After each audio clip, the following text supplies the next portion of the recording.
नमस्कार प्रेक्षकांनो.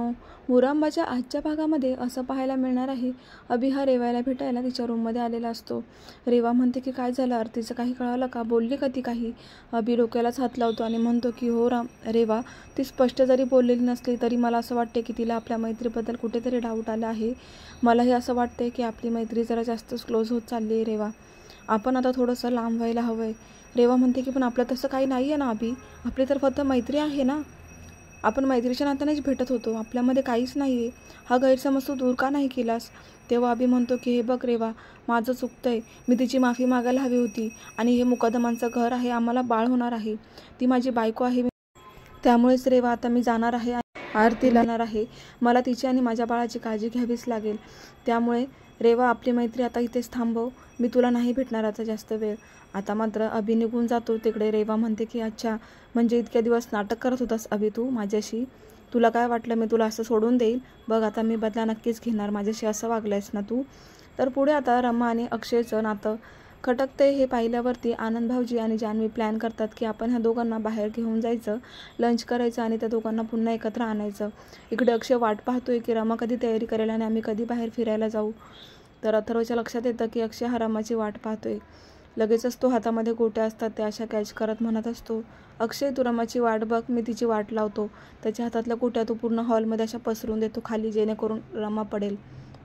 आता रमा तयार होऊन बाहेर आलेली असते आणि मग आता तिचं अक्षयकडे लक्ष असतं. तितक्यातच तिचे त्या गोट्यांवरून पाय घसरतात आणि ती खाली पडायला जाते.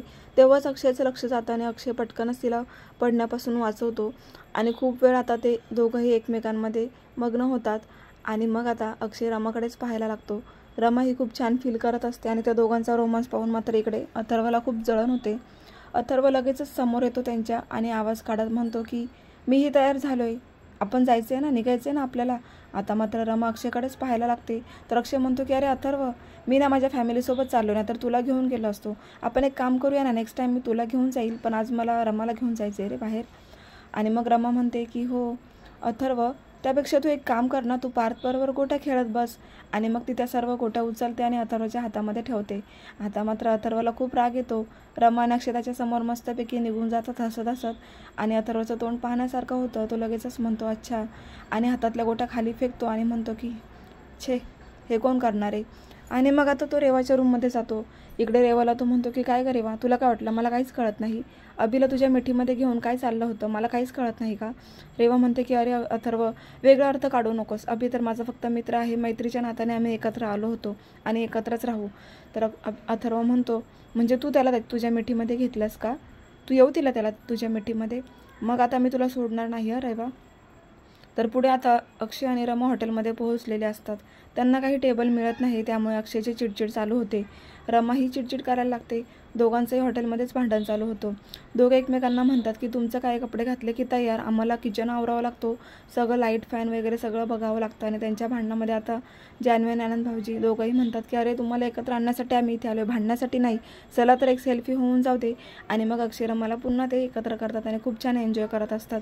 तर पुढील भागामध्ये असं पाहायला मिळतं की रेवाच्या रूममध्ये अथर्व बसलेला असतो आणि तो म्हणतो की मी तुला आज सोडणार नाही, असे घरच्यांचा कोणाचाही तुझ्यावर विश्वास नाही आहे, त्यामुळे ती किती आरडाओरड केली तरी तुला वाचवायला आज कोणीच येणार नाही, म्हणून तो रेवाला मारायचा प्रयत्न करणार आहे. तर इकडे अक्षय, रमा, जान्हवी आणि आनंद भाऊजी पार्टी करून घरी येतात. तर आजी खूप चिडलेल्या असतात. त्या म्हणतात की झालं का तुमचं मजा मस्ती करून, अक्षय तुझं लक्ष आहे का रे घरात. तर अक्षय म्हणतो की आजी काय झालं तुला चिडायला, काय झालं का.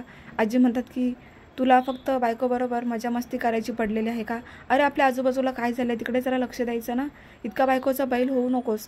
आता मात्र रमाला रागच येतो. पण असं काय झालं की आजी यांना ब्लेम करत आहे, हे आपल्याला उद्याच्या भागामध्ये पाहायचं आहे प्रेक्षकांनो. त्यासाठी नवीन असेल तर चॅनलला सबस्क्राईब करायला विसरू नका. भेटूया उद्याच्या भागामध्ये. कमेंट करून नक्की सांगा आजचा भाग कसा वाटला ते. धन्यवाद.